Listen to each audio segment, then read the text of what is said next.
아유, 새끼. 아유, 너 오늘 죽겠다, 이 씨발로만.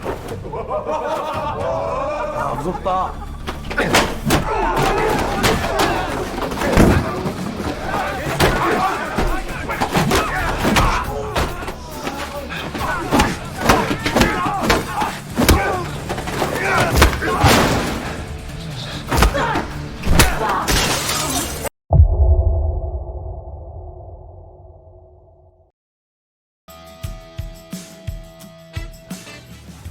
행복한 사람은 건강하다. Film ini akan berfokus pada sang tokoh utama bernama Lee Jung-do yang sangat suka sekali melakukan sebuah aktivitas asalkan kegiatan itu membuatnya bahagia. Karena bagi dirinya, kebahagiaan itu adalah kunci menuju kesehatan. Hal yang paling dia sukai adalah olahraga fisik dan e-sport, lantaran dia tidak pernah merasakan kekalahan. 난 항상 이기기 때문이다. Olahraga fisik yang paling sering dia lakukan adalah judo, kendo, dan juga taekwondo. Bahkan dia berada di tingkatan ketiga dalam semua olahraga yang dia geluti.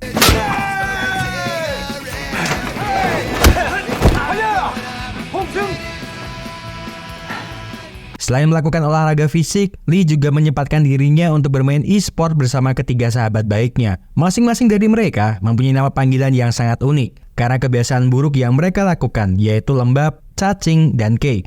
Bahkan Lee sendiri mempunyai nama panggilan diare karena dulu dia sering sekali pergi ke toilet hanya untuk buang air besar. 나 기절. 나 진짜 들어오는 거 하고. 야 상대편 너한테 푸시간다.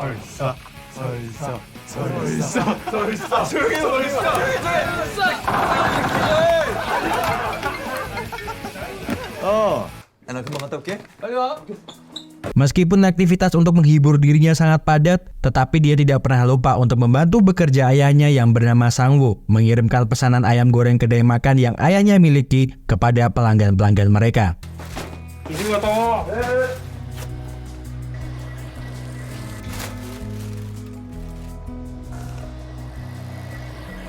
Attitude Lee pun layak mendapatkan nilai plus, karena dia dikenal sangat baik dan humble kepada setiap orang yang dia temui. Bahkan Sun Jung, pemilik salon rambut langganannya, sangat menyukai bagaimana sopan dan baiknya Lee kepada dirinya. Setelah mengirimkan pesanan ayam goreng kepada Sun Jung, sebenarnya Lee ingin berniat langsung pergi menuju base camp teman-temannya untuk melanjutkan permainan e-sport mereka. Namun di tengah-tengah perjalanannya ke sana, dia melihat seorang petugas pengawas elektronik yang bernama Cho Min-jo sedang diserang oleh seorang bekas narapidana yang masih menjadi pengawasan para petugas setelah keluarnya dia dari dalam penjara. Lee sebenarnya hanya ingin melihat bagaimana mereka berdua berkelahi. Namun karena sang bekas narapidana malah ingin membunuh Cho, Lee pun akhirnya harus ikut campur dalam permasalahan mereka.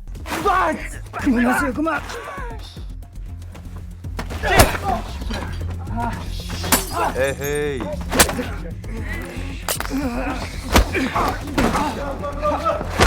뭔데?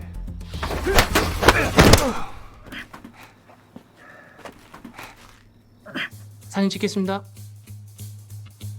Siapa sangka, akibat tindakan heroik yang tidak disengajanya itu, Lee malah mendapatkan penghargaan dari divisi pengawasan karena dia dianggap sebagai seorang pahlawan yang telah berbuat baik untuk masyarakat. Sang manajer divisi pengawasan elektronik yang bernama Kim Sun Min sangat berterima kasih kepada Lee atas tindakannya tersebut karena bisa saja Cho kehilangan nyawanya meskipun saat ini dia sedang dirawat di rumah sakit. Kim lalu bercerita tentang bagaimana tugas mereka sebagai seorang pengawas elektronik. Di Korea, para narapidana yang dulunya melakukan perbuatan jahat seperti kejahatan seksual atau pembunuhan dipakaikan gelang elektronik pada kaki mereka selama beberapa waktu sesuai dengan kejahatan atau putusan dari pengadilan. Kadang orang-orang yang mereka awasi menimbulkan masalah. Jadi petugas seperti dirinya mengawasi orang-orang itu dalam 24 jam dan selalu bersiap dengan kemungkinan terburuk yang akan terjadi pada mereka. Para petugas seperti dirinya yang tidak terlalu mempunyai kekuatan fisik lebih dipasangkan dengan orang yang lebih muda serta kuat dan mereka biasa disebut dengan petugas bela diri. Kim lalu bertanya tentang pekerjaan Lee dan juga kegiatan apa saja yang sering dia lakukan. Lee mengatakan kalau dia hanyalah seorang pengantar ayam kedai makan ayahnya yang juga seorang atlet judo, taekwondo, dan juga kendo tingkatan ketiga. Mendengar itu, Kim nampak begitu senang, yang kemudian mengajukan tawaran kepadanya menjadi seorang petugas bela diri sementara menggantikan Cho selama 5 minggu. Kim mengatakan kalau pengawas yang bertugas menjadi petugas bela diri itu sangatlah sedikit, jadi mereka tidak mungkin menyeleksi satu persatu orang yang hanya sementara bekerja dengan mereka. Kim berani mengajukan tawaran seperti itu karena Cho telah berbicara langsung dengan dirinya tentang bagaimana kuatnya Lee dan tangguhnya dirinya dalam melumpuhkan bekas narapidana yang menyerang Cho. Semua syarat menjadi petugas bela diri sebenarnya sudah ada di dalam diri Lee. Maka dari itu, Kim memohon kepadanya agar mau menjadi petugas sementara menggantikan Ko. Mendapat tawaran tersebut, Lee pun bertanya apakah pekerjaan ini menyenangkan. Karena bagi dirinya selama pekerjaan itu menyenangkan, dia akan siap melakukan itu. Tetapi sepertinya Lee masih agak ragu dengan pekerjaan yang akan dilakukannya. Maka dari itu, dia pun sempat bertanya kepada ketiga sahabatnya tentang pekerjaan yang akan dia lakukan. Kay sebenarnya sangat mendukung dengan pekerjaan sementara yang akan dilakukan. Karena pekerjaan ini sangat cocok untuknya yang suka sekali dengan adrenalin dan kegiatan fisik. Namun Lembab dan Cacing malah menyarankan Lee menolak pekerjaan tersebut. Karena pekerjaan itu akan membuat dia cepat bosan dan tidak mempunyai waktu bersama dengan mereka. Tidak mendapatkan jawaban yang jelas dari ketiga sahabatnya tersebut, Lee pun bertanya kepada ayahnya tentang tawaran pekerjaan sementara menjadi seorang pengawas elektronik. Ayahnya pun mengatakan kalau dia sangat senang bila putranya menerima pekerjaan itu dan meminta Lee untuk tidak perlu khawatir memikirkan kedai mereka karena ayahnya masih sanggup melakukan pekerjaan ini sendirian. Hari pun berlalu, Lee pun akhirnya menerima pekerjaan sementara menjadi seorang petugas bela diri. Dia pun disambut dengan hangat oleh para petugas yang sudah lama bekerja di sana. Dongwon lalu mengajari Lee tentang bagaimana caranya memakai program mereka. Icon hijau berbentuk orang yang berada di komputer mereka adalah para bekas narapidana yang mereka awasi. Warna icon itu akan berubah menjadi kuning bila baterai gelang yang ada di kaki mereka mencapai 30%. Maka saat itu juga, dia harus menghubungi mereka dan membujuknya untuk mengisi daya baterai gelang tersebut. Bila mereka menolak permintaan para petugas, maka dia diharuskan segera bergerak menuju ke titik lokasi keberadaan mereka. Waktu pun berlalu, Lee nampaknya sangat bosan dengan apa yang dia kerjakan. Karena berjam-jam lamanya, dia hanya berada di depan komputer tanpa melakukan apapun di sana. Namun tiba-tiba setelah menunggu lama mengawasi pergerakan mereka, salah satu icon seorang mantan napi berubah menjadi kuning, yang kemudian Lee melakukan SOP sesuai dengan urutannya. 저기 이양호 씨 맞죠?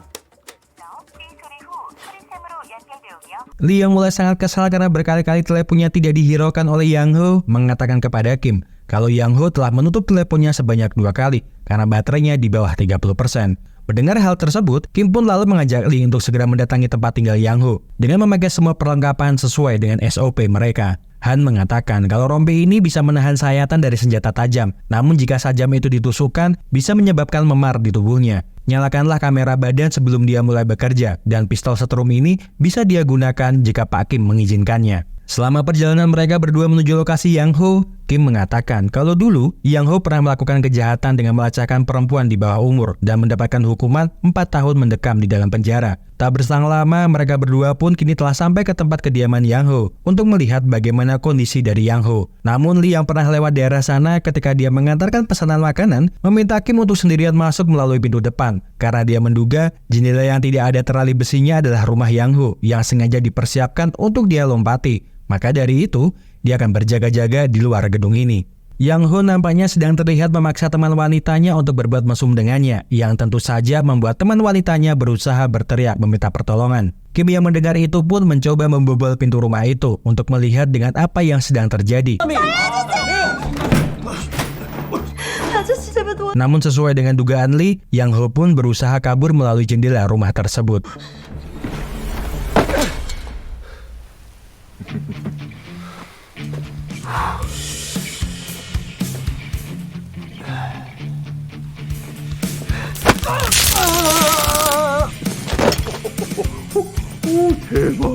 Lee pun terlihat sangat senang karena pekerjaan sementaranya tersebut tidak membuatnya bosan. Bahkan Kim pun memberikannya apresiasi karena pekerjaan sementaranya pada hari pertama ini berhasil dia tuntaskan dengan sangat baik. Lee pun semakin semangat setelah hari pertamanya, ya kemudian hari berikutnya dia mendapatkan peringatan kalau seorang mantan tahanan bernama Jong In berada di luar area yang semestinya. 팀장님!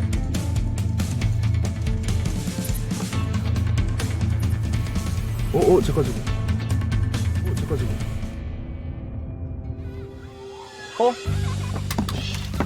Sesampainya di sana, Lee terlihat sangat marah karena kelakuan Jong In sama sekali tidak berubah, yang terlihat masih sering memuaskan dirinya sendiri terhadap objek anak kecil yang dia lihat. Lee pun berusaha mengejar Jong In yang berusaha lari darinya. Bahkan saking emosinya, Lee pun berniat menghajarnya sebelum Kim datang untuk mencegahnya. Lee meminta maaf kepada Kim kalau emosinya tidak bisa dia tahan karena melihat kelakuan dari Jong In. Namun Kim mengatakan kalau apa yang dia lakukan itu sangatlah keren, yang lalu ingin menraktirnya makan babi panggang bersamanya. Lee sebenarnya menolak permintaan tersebut karena dia sudah ada janji dengan teman-temannya. Tetapi jika bosnya itu memperbolehkannya mengajak ketiga temannya, maka dia akan ikut makan bersama dengan bosnya.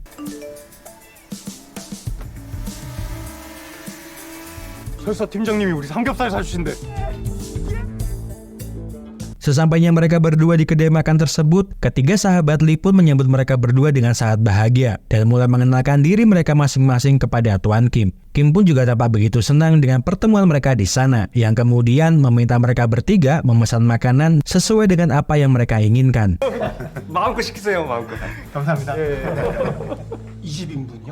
총 25인분? 네, 25인분 전골. Di sela-sela makan mereka, Kay mencoba bertanya kepada Kim tentang kenapa dia malah memilih pekerjaan yang seperti ini dibandingkan menjadi polisi yang secara gaji dan status lebih baik dari ini. Kim pun mulai bercerita kalau dulu sewaktu dia umur 10 tahun, dia mengalami kecelakaan mobil hebat hingga membuat dia berpikir kalau dia tidak akan selamat. Namun ketika pikiran putus asa itu menyelimuti pikirannya, para polisi pun muncul untuk menyelamatkannya. Kim sebenarnya ingin sekali menjadi polisi yang juga bisa berbuat baik kepada semua masyarakat yang membutuhkan pertolongannya. Tetapi karena kecelakaan itu, lempeng pertumbuhan kaki kirinya terluka yang menyebabkan kaki kirinya jadi lebih pendek. Tidak bisa jadi polisi, namun dia masih berusaha untuk menjadi orang yang berguna untuk masyarakat. Maka ketika ada lowongan pekerjaan menjadi pengawas elektronik, dia pun berusaha keras untuk menjadi salah satu bagian dari mereka karena dia ingin menciptakan dunia di mana anak-anak aman dan terlindungi. Sementara di kantor pengawasan, ketika Yongbin sedang bekerja shift malam, dia mendapatkan notifikasi kalau baterai gelang Jungu hanya tersisa 30% dan ponselnya juga tidak bisa dia hubungi. Namun ketika dia akan menuju ke lokasi Jungu, dia juga mendapatkan notifikasi tambahan peringatan gelang milik Min, yang kemudian menelepon Kim untuk segera datang ke lokasi Min karena mereka telah mendapatkan 2 notifikasi gelang dari tempat yang berbeda. Mendengar kabar tersebut, Kim lalu mengajak Lee untuk segera menuju ke lokasi Min dengan dibantu ketiga sahabatnya menggunakan mobil milik Lembab. 뛰어서 5분이면 갈 수 있을 것 같은데요? 1분이면 됩니다. Sesampainya di sana, Kim dan Lee segera menuju ke tempat titik lokasi keberadaan Min. Tetapi tiba-tiba mereka mendapatkan notifikasi ikon berwarna merah yang menandakan kalau gelang kaki tersebut telah dilepas oleh Min. Tentu saja dengan lepasnya gelang kaki tersebut membuat mereka berdua sangat kesusahan untuk mencari lokasi pasti keberadaan dari Min. Tetapi untung saja, karena Lembab telah membawa drone miliknya, dia ikut membantu Kim beserta Lee melacak di mana keberadaan dari Min.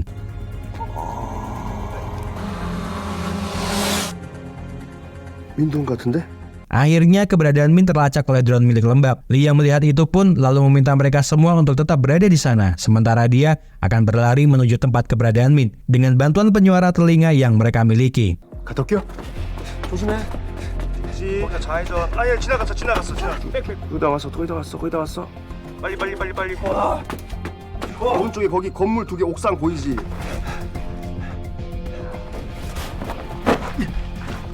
Sesampainya di lokasi Min, dia terlihat sedang mendobrak-dobrak pintu rumah tempat tinggal temannya. Dia sangat marah dan ingin sekali membunuh temannya tersebut karena temannya terus-terusan mengolok-ngolok dirinya lantaran keberadaan gelang kaki elektronik yang berada di kakinya. Lee mencoba menangkapnya, namun sepertinya hal tersebut tidak dihiraukan oleh Min yang kemudian berusaha menyerangnya.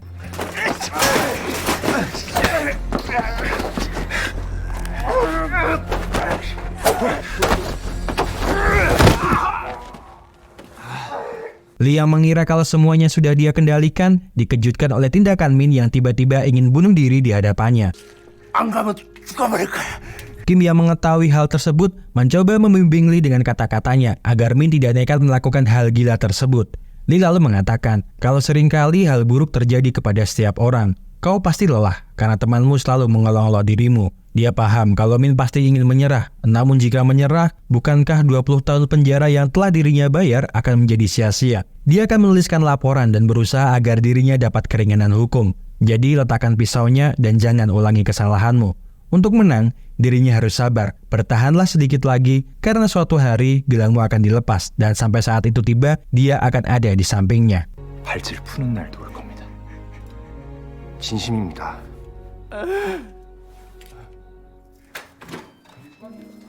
Setelah peristiwa tersebut, Lee pun kembali ke rumahnya dengan perasaan sangat bahagia. Karena tak menyangka atasannya itu mempunyai hati yang sangat baik. Ayahnya yang melihat putranya terlihat sangat bahagia dengan pekerjaan yang dia lakukan ikut merasakan kebahagiaan itu. Dan segera memintanya mandi untuk menikmati apel yang telah ayahnya persiapkan. Tak sengaja ayahnya mendengarkan sebuah berita di televisi yang sedang menyiarkan berita tentang seorang residivis bernama Kang Ki-jun yang akan segera dibebaskan dari penjara setelah menjalani hukuman selama 20 tahun. Dengan dakwaan kejahatan seksual terhadap 15 anak di bawah umur 13 tahun. Berita tentang akan segera keluarnya Kang Ki-jun pun menjadi pembahasan serius di divisi pengawasan elektronik. Karena sekeluarnya dia dari dalam penjara, pasti akan menimbulkan keresahan di kawasan tempat dia tinggal. Manajer Park sebenarnya ingin Kang Ki-jun mendapatkan pengawasan khusus dari mereka. Namun dia juga menyadari keterbatasan anggota mereka. Dan juga anggaran dari pemerintah yang sangat sedikit untuk mereka. Maka dari itu, mereka harus segera menemukan cara agar Kang Ki-jun mendapatkan pengawasan khusus dari mereka tanpa memberatkan beban dari divisi pengawas elektronik.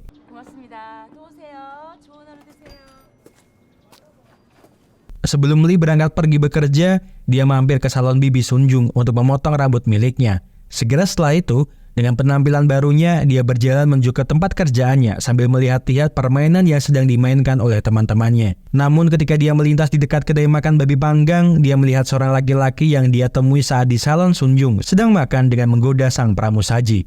Melihat adanya gelang elektronik di kakinya, Lee seperti mempunyai firasat buruk yang kemudian bergegas menuju kantornya untuk melihat siapakah pria yang ada di sana. Pria itu bernama Gumnam yang mempunyai status bekas kejahatan seksual dengan risiko sangat tinggi. Merasa ada yang janggal dengan orang tersebut, Lee mengatakan kepada Kim kalau dia melihat Gumnam seperti sedang menggoda pramusaji kedai makan dengan tatapan tajam penuh nafsu. Mendengar itu, Kim lalu mencoba untuk menghubungi ponsel Gumnam. Namun sepertinya dugaan Lee benar, yang lalu mereka berdua segera menuju lokasi tempat di mana keberadaan Gumnam. Tetapi dalam perjalanan mereka menuju ke lokasi, gelang elektronik yang berada di kaki Gumnam berada di daerah yang tidak mempunyai sinyal, yang tentunya membuat mereka berdua semakin panik dengan kemungkinan yang akan terjadi. Sesampainya di lokasi kedai makan itu, Kim lalu bertanya tentang di mana keberadaan orang yang ada di notebook miliknya. Wanita itu mengatakan kalau dia tidak tahu arah kemana pria tersebut pergi. Tetapi yang pasti, sebelum pria itu pergi, dia memintanya untuk ikut pergi bermain dengannya di rumah miliknya.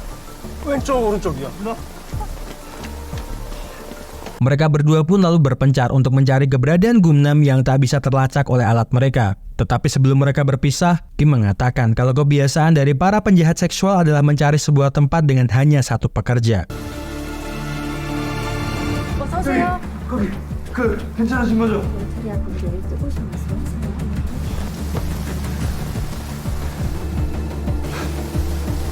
Setelah beberapa saat mencari di mana keberadaan Gumnam yang belum bisa mereka temukan, tiba-tiba dalam lamunannya Lee teringat kalau siang tadi Gumnam mampir ke salon Sunjung. Dugaan Lee nampaknya benar, karena Gumnam sekarang terlihat berada di salon Sunjung untuk memperkosanya. Sunjung mencoba melakukan perlawanan dan berteriak sekeras-kerasnya untuk meminta pertolongan. Tetapi apalah daya, karena dia hanyalah seorang wanita yang tidak mempunyai kekuatan melawan laki-laki. Sunjung hanya bisa pasrah dengan apa yang akan dilakukan Gumnam terhadapnya. Namun untung saja Lee yang telah sampai di sana segera memecahkan kaca pintu salon untuk menyelamatkan Sunjung.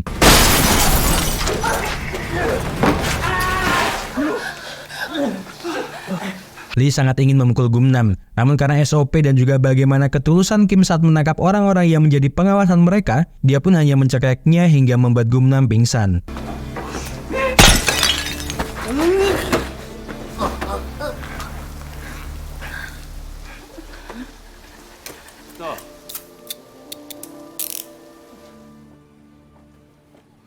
Keesokan harinya ketika Lee pulang, ayahnya nampak seperti sudah menunggunya dengan sebuah sarapan yang telah dia persiapkan. Ayahnya mengatakan kalau tadi Bibi Sunjung mampir ke sini untuk sekedar berterima kasih dan memuji tindakannya yang membuat dia terselamatkan. Ayahnya lalu bercerita, ketika dulu sewaktu ayahnya muda, dia sangat senang melihat orang-orang bahagia karena kerja kerasnya. Karena saat energi dari hati kita menyentuh hati orang lain, seperti ada energi lain yang muncul di hati dirinya. Ayahnya lalu memberikan pesan pada dirinya, kalau ada sesuatu yang membuatmu benar-benar sangat bahagia, perjuangkanlah, karena itu adalah proses pendewasaanmu. Sementara di kantor pengawasan, manajer Park memberikan sebuah informasi baik kepada mereka, kalau kantor pusat telah menyetujui anggaran untuk merekrut 2 petugas bela diri lagi. Kantor pusat pun juga akan mengirimkan 2 orang pengawas ke tim khusus pengawasan Kang Ki-jun. Namun dia gagal meminta tambahan tenaga kerja untuk shift ketiga. karena dari 15 kejahatan seksual yang dilakukan oleh Kang Ki-jung, 14 diantaranya dilakukan di jam pulang sekolah. Jadi yang terpenting bagi mereka pengawasan di siang hari. Segera setelah itu, mereka pun meninggalkan rapat tersebut untuk melakukan pekerjaan mereka masing-masing. Lee yang nampak menunggu dari luar ruangan tersebut tiba-tiba mengatakan kepada Kim kalau dia ingin bekerja menjadi karyawan tetap di divisi pengawasan. Mendengar hal tersebut membuat Kim sangat senang karena dengan ada dirinya, Kim merasa menjadi tim yang tak terkalahkan. 감사합니다.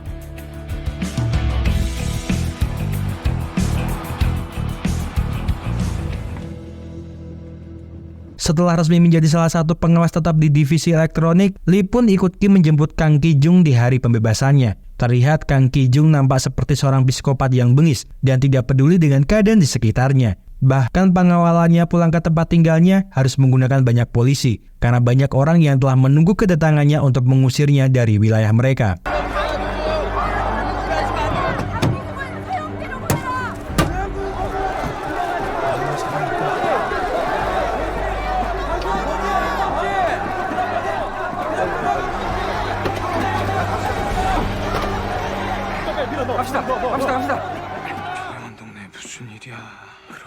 Malam harinya, ketika suasana di wilayah Kang sangat sepi, teman kenalannya dari penjara bernama Han mendatangi kediamannya untuk menyambutnya dari kebebasan. Han lalu mengajaknya untuk naik ke atas gedung tempat dia tinggal untuk sekedar merokok dan membahas pekerjaan yang akan mereka lakukan. Han meminta Kang untuk tidak perlu khawatir dengan gelang elektronik tersebut, karena bila masih berada dalam gedung yang sama atau 10 meter berada di samping, gelang itu tidak akan terbaca oleh sistem, karena dia pernah memakai itu selama 3 tahun. Keesokan harinya, ketika Lee mengawasi pergerakan Kang, dia melihat kalau ikon hijau Kang mulai bergerak menjauh dari tempat tinggalnya. Lee lalu meminta izin kepada Kim untuk dia bisa mengikuti kemana Kang pergi, menghindari suatu kejadian yang mungkin bisa terjadi. 형 아직 안 보여요. 형 찾은 것 같아요. Lee pun berhasil mengikuti kemana Kang pergi. Namun karena dia masuk ke dalam sebuah pusat perbelanjaan yang mempunyai gedung bertingkat, keberadaan Kang tidak bisa Lee ketahui. Kang ternyata berada di basement parkir gedung tersebut, bertemu dengan seseorang di dalam mobil mewah yang akan mengajaknya bekerja sama dengannya. Orang itu bernama Wok yang menawarinya untuk membuat rekaman asusila bersama dengan anak-anak yang akan didistribusikannya di web gelap dengan upah 10 juta won per 10 menitnya. Dia akan mencarikan anak-anak itu untuk videonya, jadi Kang tidak perlu repot-repot memikirkan hal tersebut. Lee yang masih mencari keberadaan Kang, sekarang sudah berada di basement parkir tersebut untuk mencari di mana keberadaan Kang yang masih belum bisa dia temukan. Dia lalu mencoba mendekati mobil Wok, namun karena kaca itu gelap, dia tidak bisa melihat apapun yang ada di dalam sana, tetapi dia mencatat plat nomor mobil itu dalam ingatannya. Mendapati jalan buntu, Kim lalu mencoba membantunya dengan menelepon di mana keberadaan Kang agar mereka bisa segera menemukan keberadaannya. Kang yang mengetahui kalau dirinya diikuti menjawab panggilan telepon tersebut dan mengatakan kalau dirinya sekarang berada di kedai gimbap agar tidak menimbulkan kecurigaan. Lee yang mengetahui hal tersebut segera memastikan keberadaannya yang akhirnya membuat mereka berdua percaya kalau Kang benar berada di kedai gimbap. Sesampainya di kantor, mereka berdua pun berpikir keras dengan rencana apa yang akan dilakukan oleh Kang karena mereka berdua menduga kalau Kang sedang mencoba untuk mengelabui mereka. Tak berselang lama, Ko pun akhirnya masuk kembali ke divisinya. Setelah 5 minggu dia berada di rumah sakit, Ko berterima kasih karena waktu itu Lee telah menolongnya. Maka setelah dia kini resmi menjadi petugas resmi divisi pengawasan, Ko memberikannya hadiah berupa sarung tangan taktis yang mungkin berguna untuk dirinya ketika dia sedang bertugas. Malam menjelang, di salah satu sudut wilayah tempat tinggal Kang, seorang anak perempuan terlihat berjalan sendirian menuju rumahnya. Namun seekor anjing kecil mengalihkan perhatiannya yang ternyata dari belakang anak itu disekap oleh seseorang. Sementara di tempat tinggal Yang Ho, Han menemuinya untuk mengajaknya bekerja sama dengan dirinya. Kang dan Han kini berada di ruangan bawah tanah tempat tinggal Kang untuk menjadikan lokasi itu sebagai tempat mereka membuat video asusila. Dengan begini, dia tidak perlu khawatir akan dicurigai oleh para pengawas karena tempat produksi video mereka berada di satu gedung tempat dia tinggal. Ketika Ko sedang bertugas malam, dia mendapati Yang Ho berada di luar area yang semestinya. Dia lalu mengabari Kim kalau Yang Ho berada jauh dari rumahnya dan ponsel miliknya sudah tidak aktif. Mendapati informasi tersebut, Kim lalu menelepon Lee yang terlihat sedang mengawasi keberadaan Kang. Kim mengatakan kalau dia akan mencari di mana keberadaan Yang Ho bersama dengan Ko. Jadi untuk sementara, dia tidak bisa mengawasinya dari kantor. Lee beserta dengan Kim dan Ko masing-masing menjalankan tugas mereka untuk melacak kemana perginya orang-orang yang mereka awasi. Dalam dinginnya hujan, Lee mengikuti kemana Kang pergi, hingga sampailah dia di sebuah gedung kosong yang nampak tak berpenghuni. Sementara, Kim dan Ko berada di tempat pengepul kertas-kertas bekas untuk mencari di mana keberadaan Yang Ho.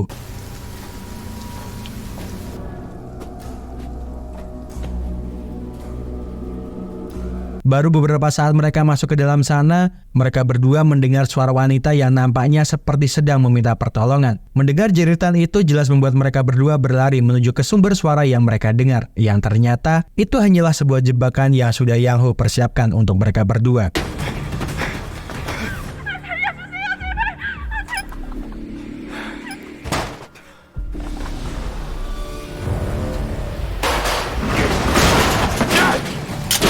Begitu juga dengan Lee yang ternyata dijebak oleh Kang karena ternyata di dalam sana puluhan preman sudah bersiap untuk menghabisinya. 내가 죽인다고 했지 개새끼야 씨발. 씨발로마. 아유, 새끼. 아유, 너 오늘 죽겠다, 이 씨발로마. 아 무섭다.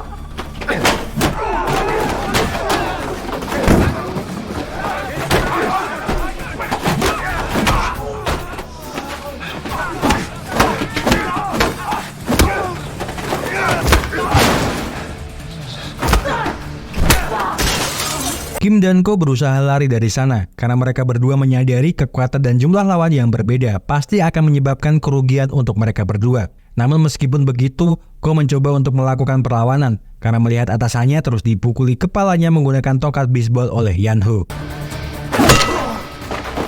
어떻게 좀 어떻게 개새끼.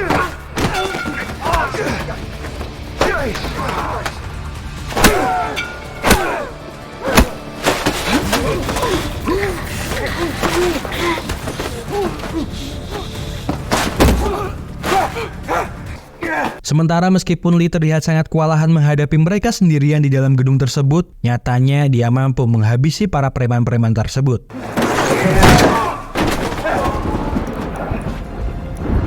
Namun tidak dengan Kim dan Ko. Kim memang hanya menderita patah tulang di lehernya, tetapi Ko harus mati dalam peristiwa tersebut.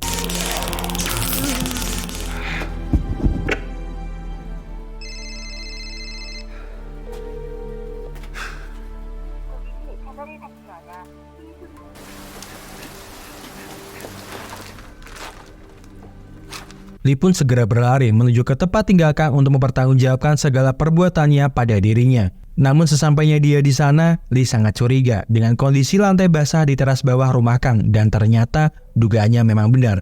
Karena Kang dan Han telah berada di dalam sana untuk membuat video asusila dengan gadis cilik yang telah Kang culik.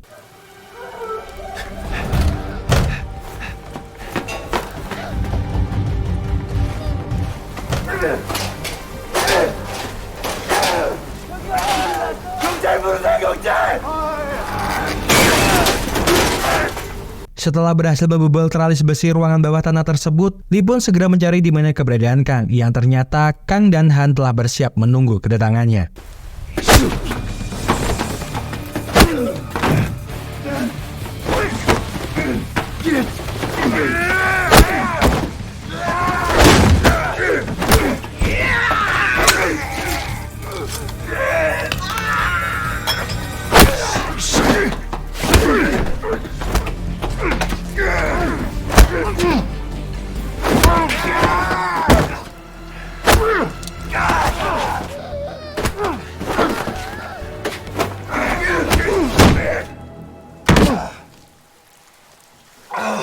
Lee yang mengira kalau Kang telah dia lumpuhkan, mencoba untuk mendekati gadis kecil tersebut dengan maksud menolongnya. Namun tiba-tiba dari belakang Kang bangkit yang lalu menikam perutnya.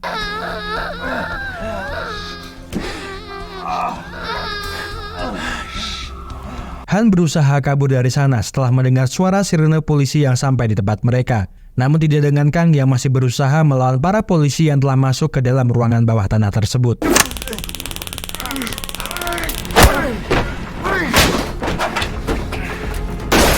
Kedua polisi itu memang tidak bisa menangkap Han dan Kang, namun setidaknya mereka berdua bisa menyelamatkan gadis kecil tersebut beserta dengan Lee, yang terlihat mendapatkan luka serius akibat tusukan benda tajam di perutnya. Ayahnya yang mengetahui kalau putranya dalam kondisi yang memprihatinkan, segera menuju ke rumah sakit untuk melihat bagaimana kondisi putranya tersebut. Dia sangat marah kepada para manajer pengawas yang menjaga putrinya, karena luka yang diderita putranya bukanlah luka yang ringan. Namun Lee mencoba menentangkan ayahnya, karena dia masih hidup dan luka seperti ini tidak akan bisa membunuhnya. Lee malah menanyakan di mana keberadaan atasannya dan juga Kang apakah dia sudah tertangkap. Manajer Dong mengatakan kalau Kang berhasil lolos setelah dia memutuskan gelang elektronik di kakinya. Sementara Tuan Kim sedang menjalani operasi karena patah tulang leher, namun Ko harus mati setelah mengalami henti jantung di tempat kejadian perkara.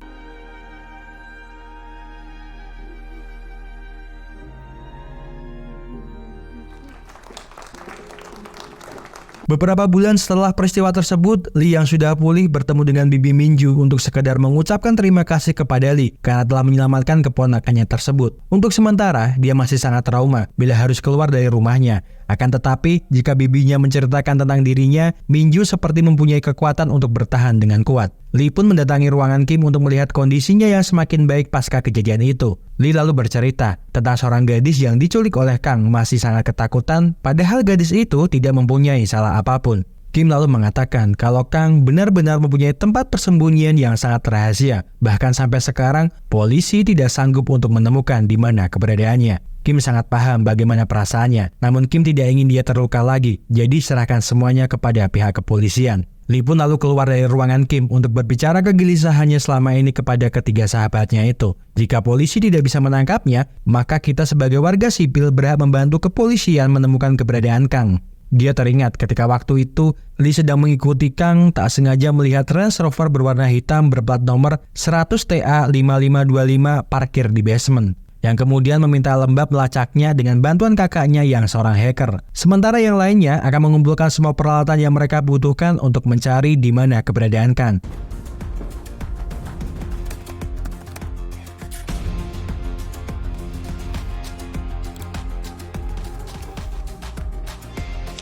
이거 꽂으면 내가 원격 조종할 수 있어. Setelah beberapa waktu melakukan persiapan dengan matang, mereka berempat akhirnya mendatangi rumah milik Wok untuk mendapatkan informasi tentang di mana keberadaan Kang. Dengan keyakinan tinggi, Lembab pun berusaha bisa membobol pintu rumah tersebut setelah mempelajarinya dari YouTube. Meskipun gagal, tetapi ternyata hal tersebut malah memancing Wok keluar dari rumahnya, sehingga malah memudahkan mereka masuk ke dalam rumah tersebut.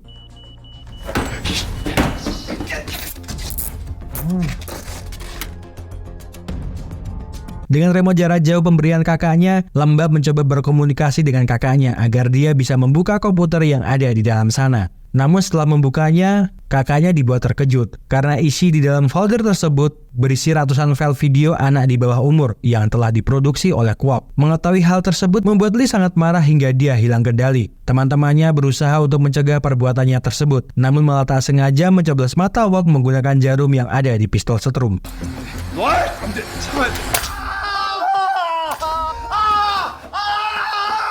Cacing pun memanfaatkan keadaan tersebut dengan akan menelepon ambulan jika dia mengatakan di mana keberadaan dari Kang. Karena jika tidak segera dia obati, maka luka di matanya akan menjadi kebutaan permanen untuknya. Wok yang sangat ketakutan pun akhirnya mengatakan kalau dia punya kartu kredit yang terhubung dengan rekening gelapnya. Bila Kang memakainya, maka akan ada notif SMS di ponselnya yang menunjukkan tempat dia telah memakai kartu itu. 네, 긴급신고 111입니다. Mereka berempat pun segera mengatur sebuah rencana setelah menemukan di mana tempat keberadaan Kang. Area bertanda merah adalah tempat Kang memakai kartunya dalam 2 minggu ini. Di sana terdapat beberapa penginapan yang mungkin menjadi salah satu tempat di mana dia tinggal. Persiapkan segala keperluan mereka, karena setelah ini mereka akan segera menuju Jungwagak mencari di mana keberadaannya. Namun ketika mereka akan pergi dari rumah Lee, ayahnya yang masih sangat trauma melihat putranya ditusuk tak mengizinkan mereka kemana-mana. Lee pun lalu mengatakan kalau 3 bulan lalu dia tidak tahu apa-apa soal gelang kaki elektronik. Anak kecil yang dia selamatkan hari itu belum bisa keluar dari rumah karena rasa trauma, padahal umurnya baru 10 tahun. Namun lukanya sangat dalam hingga hatinya tertutup. Agar tak menyesal, dia ingin melakukan yang terbaik. Mungkin saat ini pun ada anak lain yang sedang gemetar dan menunggu kedatangannya. Jangan khawatir, dia tidak akan terluka lagi. Jadi izinkanlah dia pergi untuk menyelamatkan mereka. 몸 조심해. 네. Sesampainya di Jungwaga, mereka lalu mempersiapkan perlengkapan mereka untuk mencari di mana keberadaan dari Kang. Mereka berpencar sesuai dengan tugas mereka masing-masing agar keberadaan Kang bisa segera mereka temukan. 됐다. 잠깐 이쪽으로 가. 나 일로 갈게. 조심해. 여기 묵으시는 분 중에 이렇게 생긴 사람 보신 적 있으세요? 저희 집엔 없어요. 죄송합니다. 고맙습니다. 네. Setelah beberapa saat mencari, akhirnya cacing menemukan keanehan pada luar sebuah losmen. Karena terlihat banyaknya piring berserakan di luar, beserta beberapa sepatu pria yang ada di dalam. Lee pun segera memastikan ke dalam sana, apakah benar Kang berada di dalam sana. Setelah beberapa langkah masuk ke dalam losmen tersebut, dia mendengar suara Han yang memanggil Kang. 기정아, 창문 좀 열자. Setelah memastikan dengan benar kalau Kang beserta dengan komplotannya berada di dalam sana, dia lalu meminta ketiga sahabatnya itu untuk menunggunya di mobil. Sementara dia akan masuk ke dalam sendiri, menyelesaikan urusan yang sempat tertunda dalam waktu 4 bulan terakhir ini. 강기준 개새끼야 나와! 어떤 씨발 새끼야! Komplotan Kang pun akhirnya keluar semua setelah mendengar teriakan tersebut. Segera setelah itu, Lee pun lalu berusaha untuk melumpuhkan mereka satu persatu.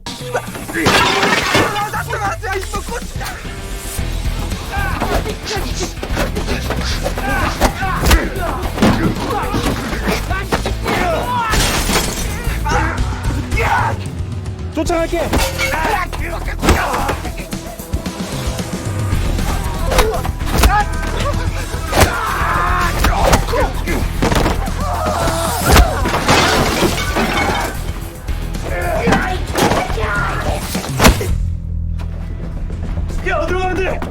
Setelah berhasil mengalahkan komplotan Kang, Lee pun sekarang berusaha mencari keberadaan Kang yang kabur dari sana dengan bantuan drone milik Lembab. Namun ternyata Kang hanya berdiri terdiam menunggu kedatangan Lee di sana untuk menyelesaikan permasalahan di antara mereka berdua.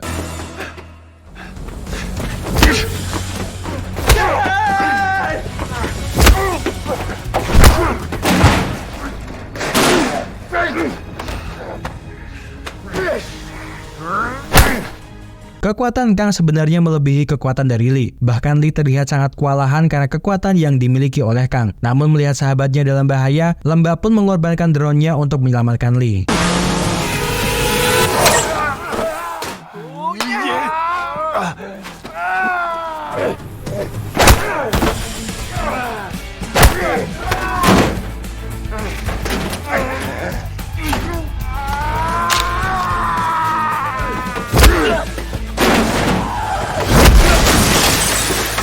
Perjuangan yang panjang itu pun akhirnya berhasil dituntaskan oleh Lee.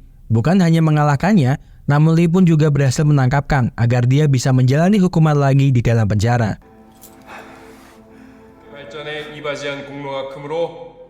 Dan sebelum film berakhir, Lee, Lembab, Kei, dan Cacing mendapatkan penghargaan dari sang presiden karena jasa dan keberanian mereka dalam menangkap penjahat seksual yang sangat meresahkan Korea. Min pun juga terlihat menghadiri acara tersebut dengan penuh kebahagiaan dan kini dia tidak takut lagi untuk keluar melihat betapa indahnya dunia.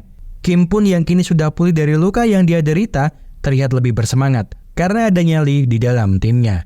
Terima kasih seluruh sudah menonton Rockman Film yang Mas Ahku persembahkan untuk kalian semuanya. Semoga terhibur. See you!